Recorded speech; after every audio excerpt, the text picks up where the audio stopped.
bacon. I just like nailed a piece of bacon. Do the people want to do a holy milk board with us? Hello everybody, today we're joined by Miss Beans. Say hi. Say hi, Miss Beans. No, she doesn't want to say hi, she's camera shy.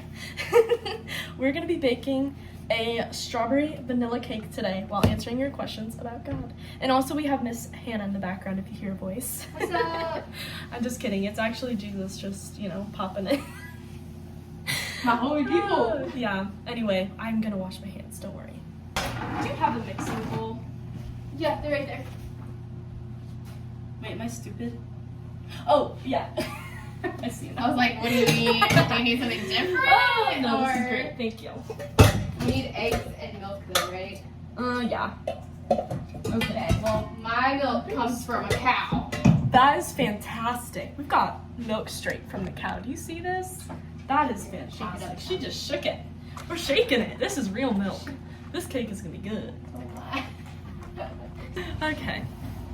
So I think I'm gonna start by mixing up. Actually, we're gonna start by mixing up the strawberry cake. I love some good strawberry cake. I don't know if I've tried the Pillsbury ones before, but it was the cheapest, so. Okay. So the first question that we got was, how do you believe in God? Or like, why do you believe in God? And then like, how? This is a really good question. Honestly, I feel like everybody has a little bit of a different answer just because like God moves differently in different people's lives. So it's honestly a really great question to ask anybody who's a Christian. But for me personally, I have a couple different answers. So I'll start off, I can't get this open.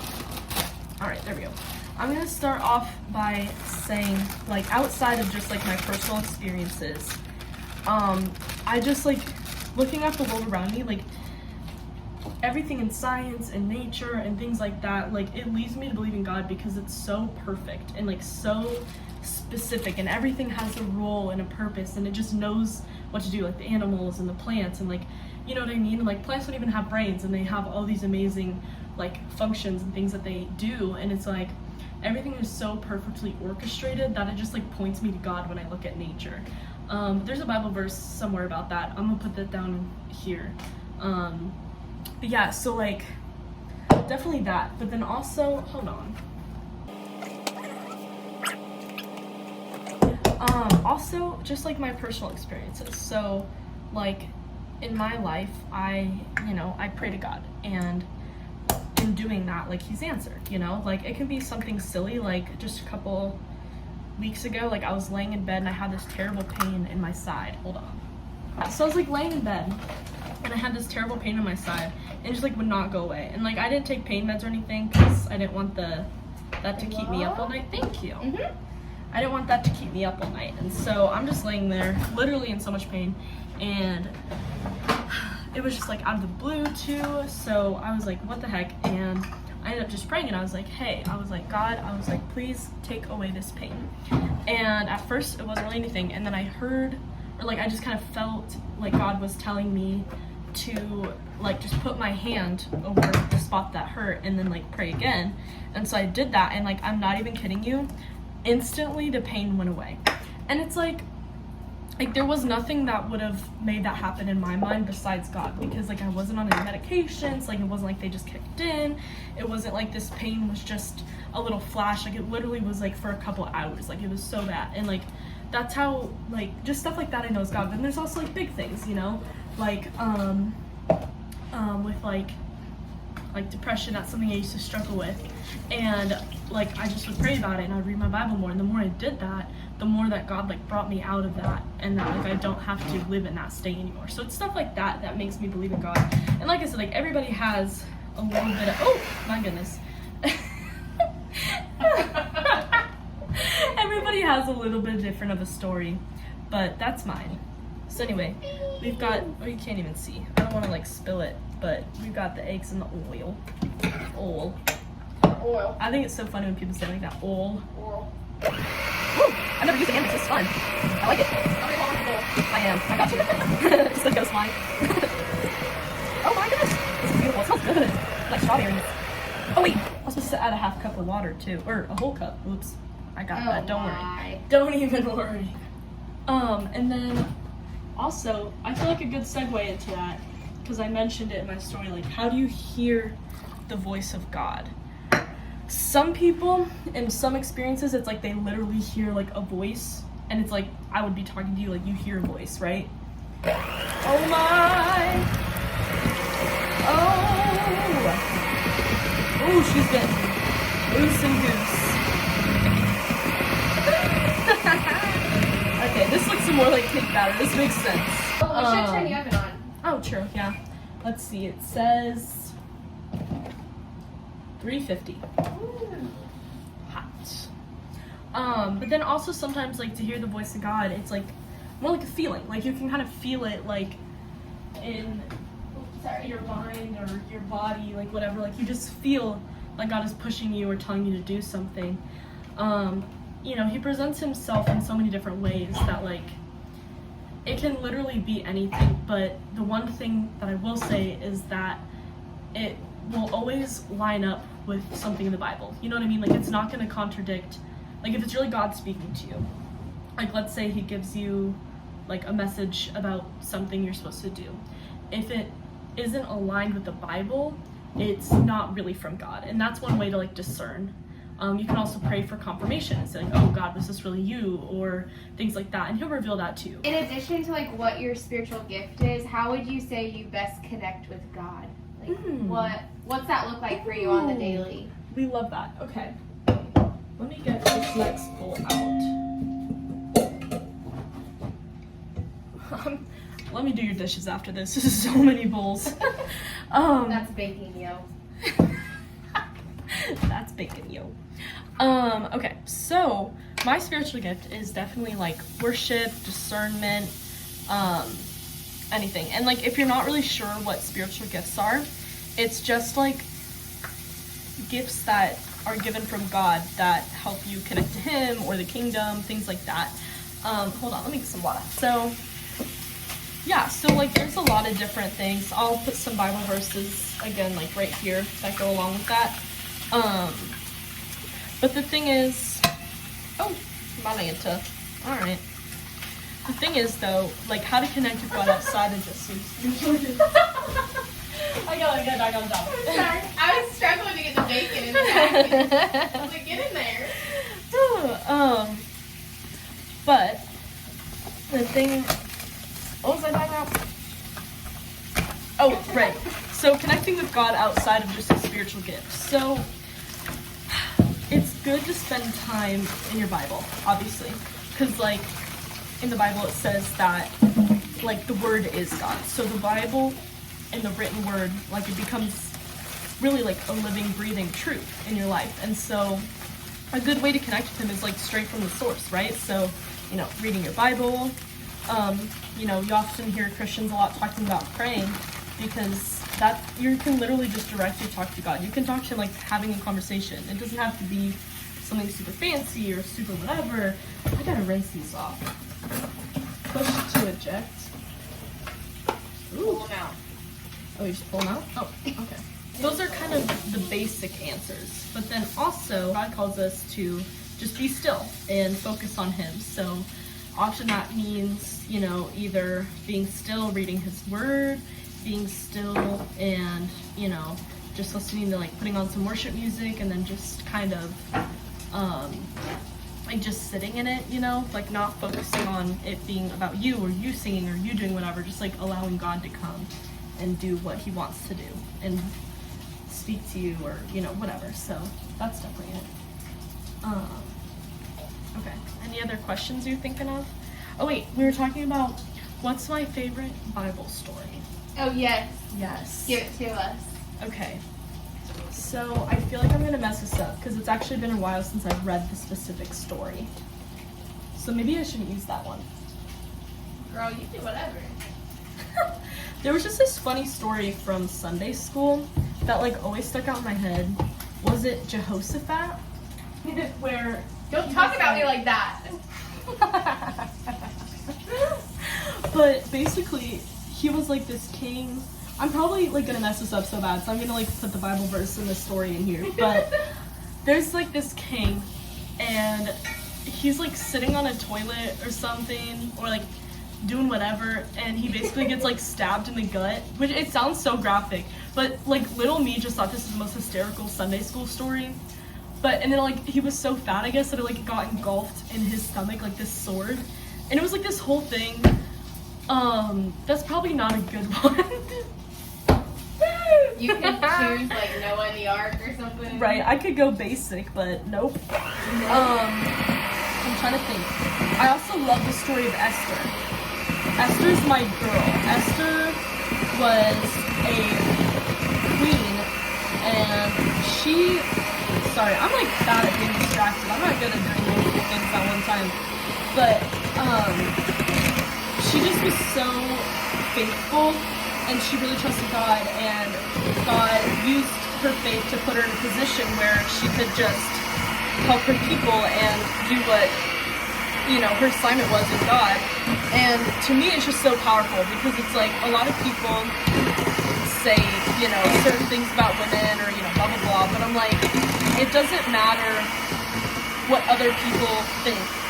It's really just if you're following what God's telling you, right? And so, like, seeing very, like, important women like that,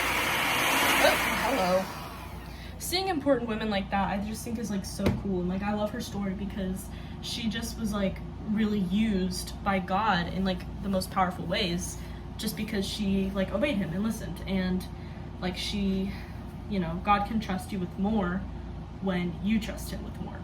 Give us your unfiltered opinion on the Proverbs 31 woman. Ooh! Snap. Ooh! So, okay, we love the Proverbs. You know, we've been in it. And the Proverbs 31 woman is basically in Proverbs 31. It just kind of lays out kind of how a godly woman lives and acts. And in my opinion, I think it's very helpful. Not a lot of people. I know there are some critics who are like, this is so oppressive and like blah, blah, blah.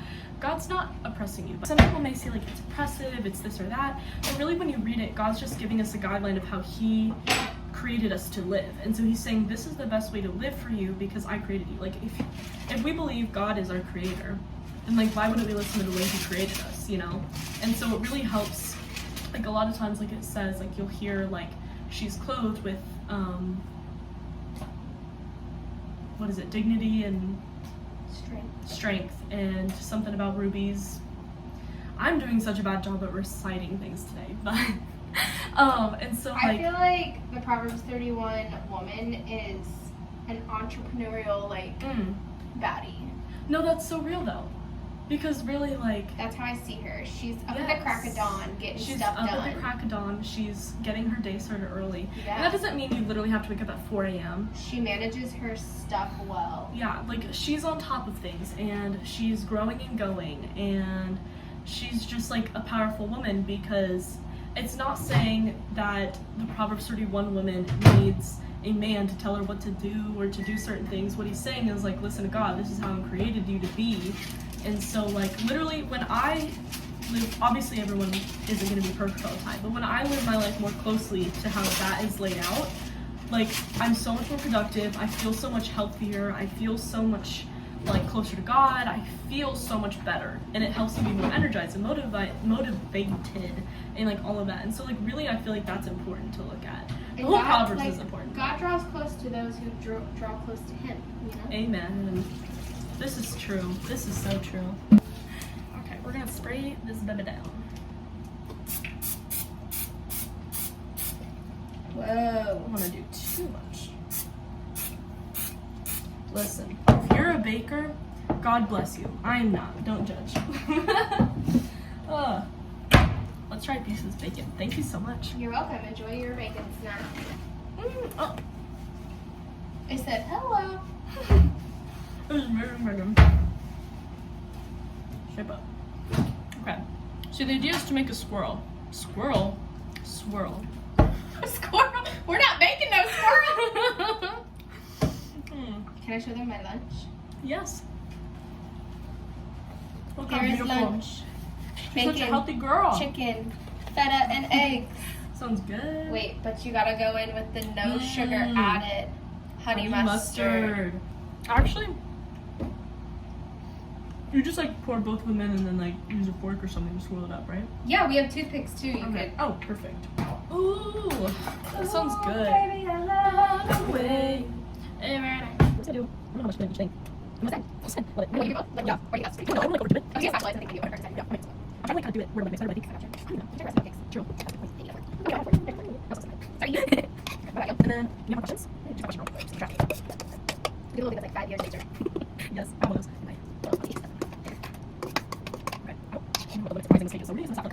That looks so pretty. That looks amazing. It's working. Okay. That looks so good. Look at that. Making a cake. Woo. By the way, this cake is for hitting 100 subscribers. Woo! Love you guys. What is the next question? Okay. This one's a deep one. Ooh, good. A vulnerable one. Oh, okay. Wait, I need to put a timer on this thing. Set a timer for 38 minutes. To make icing, so I'm just doing really basic. I'm using powdered sugar and some milk. Basically, okay, so the next question was how, or like, what kind of relationship do you want based on what like God has shown you? This is a fantastic question. So obviously we know like love is good, love is patient, love is kind, love is forgiving, like all this stuff, right? Like there's a whole Bible verse section about that. I'll post that down below as well. And I heard this thing once where it's like, if you want to know, the man is a God. Oh, I just put that all in the like, basically like, by the way, I'm measuring with heart on this one. So, yeah. But basically, like, you put in his name and like, is he those things? So, like, his location is like I said, but, you know, and I think yeah, if he's a godly man, what is that? I'm supposed to wear this shirt to work, but it's okay. I'll get a new shirt. Anyway, yeah. Anyway, I'm gonna see this. So, yes, okay. I think it's better. Better. Yeah, so that's something I'll say. My common question I think about God is like, if God is real, then why do bad things happen? I hear that a lot. And the thing about that is, at first God created our world to be perfect. Like, you know, there's no sin, there was nothing bad, like, you know, the devil didn't have any dominion. But the truth is that because we all have a sinful nature, and because God gives us free will to choose whether we follow him or do our own thing, whatever, like he's a loving God, so he gives us free will, right? And the thing about that though is people also have the free will to choose bad and to choose things that are harmful or whatever. And you might be saying, okay, Snapchat's gonna let me film, so we're gonna see if this works.